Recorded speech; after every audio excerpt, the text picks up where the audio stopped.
There was a pond where every full moon night, the water would shimmer and someone could be heard crying. That cry would soon turn into a soft groan and then complete silence. An old woman who always sat by the pond would say, "This isn't just water. This is a mouth, slowly swallowing us all, one by one." In the northern part of Bangladesh, there lies an old village named Haricharpa, surrounded by golden paddy fields and narrow muddy roads. It holds one strange constant centerpiece, a massive pond, known locally as Doba Pond. No one knows when or why it was built. Even the oldest living resident recalls it being there since his childhood. The story begins on a quiet night just before the full moon. A young man named Sumon went missing. His sandals were found near the pond's edge, along with a strange drag mark, as if something had pulled him in. Strangely, there wasn't even a ripple in the water. The next morning, another boy was found dead. His body was completely dry, but his eyes were wide open, as if he had seen something terrifying in his final moment. His mouth was frozen in a silent scream. People began to whisper. The local imam,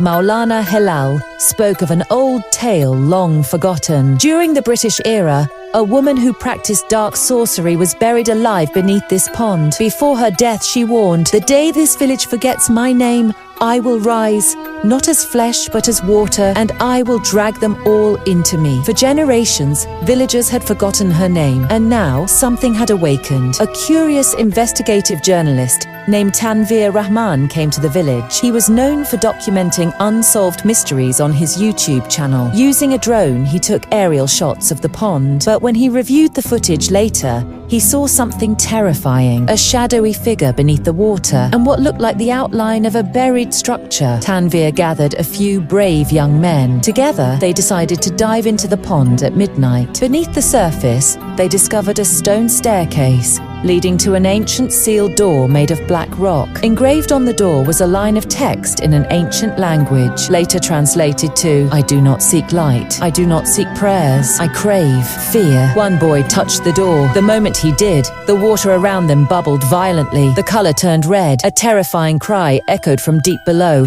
shaking the earth. Their flashlights went out, one by one. The next morning, the villagers found the pond completely dried up. In its center lay the same stone door, now wide open. There was no monster, no corpse. Instead, there was a female skeleton wrapped in white cloth next to an old half-burned letter. It read, "I harmed no one. I begged them not to bury me, but they feared me. They sealed me in stone, thinking I would be forgotten. All I ever wanted was to be remembered. My curse was never to kill, only to make them fear the forgetting. You forgot me. That's why you suffered." The villagers held a funeral prayer and buried her properly, offering prayers for her soul. Since then, the pond returned to its peaceful state. No more cries, no more deaths. But the story doesn't end there. When Tanveer returned to Dhaka and sat down to edit his footage, he noticed something new in the final drone video. A woman in white, standing at the edge of the pond. Her face is turned away, only her lips seem to move.